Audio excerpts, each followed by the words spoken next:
Бул нерселерди күйөөңүз үчүн жасап турсаңыз, ал сизди түбөлүккө сүйөт. Үй бүлөдө гармониялуу мамилени сакташ үчүн анын үстүнөн иштеш керек. Биз бардык ишти аял эле колуна алыш керек дегенден алыспыз. Бул тизмектин көбүн эркектер да карманышы керек. Болгону азыркы сөз айымдар бөлүгүнө көбүрөөк тиешелүү. Башкача айтканда, бул эскертүүлөрдү кармануу менен күйөөңүз сизди түбөлүккө сүйөрүн камсанабай эле койсоңуз болот. Биринчи, анын артынан сөз сүйлөбөңүз. Эгер силердин мамиледе кандайдыр бир көйгөй пайда болсо, эгер кандайдыр бир күмөн саноо же шектенүү болсо, биринчи орунда аны менен талкуулаңыз. Анан уруштар болсо, аны үйдөн сыртка чыгарып кереги жок. Жаныңызда болбосо дагы ага болушуңуз. Эгер ал тууралуу терс сөздөрдү уксаңыз, ага болушуп коргоңуз. Сиздин нике сиздин чеп жана биримдик экенин көргөзүңүз. Даамдуу тамак жасаңыз. Мээсин жебеңиз. Анын кылбай жатканына эмес, кылып жатканына көбүрөөк караңыз. Ыраазычылыгыңызды билдириңиз. Рахмат деп көп айтыңыз. Бардык кылган нерсесине, майда нерсе болсо дагы, аны бааларыңызды көрсөтүңүз. Аны мактаңыз. Мактаганга дайым бир нерсе табыңыз. Бул эркекти абдан шыктандырат. Анын хоббисин колдоңуз.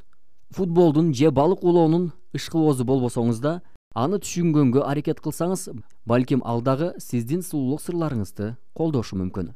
Ага ишенериңизди көрсөтүңүз. Эч ким идеалдуу эмес. Баарыбыз эле ката кетиребиз. Эгер күйөөңүз үйдө башкы багуучу болсо, анда ал чоң жоопкерчиликти сезет. Аны сүйүп жана ага ишенериңизди көрсөтүүгө ыкма табыңыз. Аны жүзүнөн сүйүп өвүңүз. Жумуштан үйгө келгенде, же жумушка кетип жатканда, же жөн эле көздөр кагылышып калганда, жок дегенде күнүнө бир жолу жүзүнөн сүйүп коюңуз. Ага комплимент кылыңыз. Өзгөчө анын кайраттуулугуна, ал кандай күчтүү, эр жүрөк. Аны чын дилиңизден айтканга шылтоо табыңыз. Көңүл коюп жүрсөңүз, сөзсүз табасыз. Үйдө жылуулукту сактаңыз. Сиздин үй күйөөңүз үчүн жылуу, жайлуу жай болуш керек. Дайым жылмаюу менен тосуп алыңыз. Силердин үйүңөр чогуу жашаган комфорттуу зонаңар болушу керек. Анын үй бүлөсүн сүйүңүз. Сөзсүз эле алар айткандай баары менен макул боло берүү дегендик эмес, бирок аларды сыйлашыңыз керек. Өзүңүзгө маанилүү адамдарды кандай сүйсөңүз, аларды дагы ошондой жакшы көрүңүз. Ал ооруп жатканда анын нянясы болуңуз. Эркектер күчтүү болгусу келет. Күйөөңүзгө кайра супермен режимин өткөнчө андай мүмкүнчүлүк бериңиз. Анын сүйүктүү тамагын жасап бериңиз.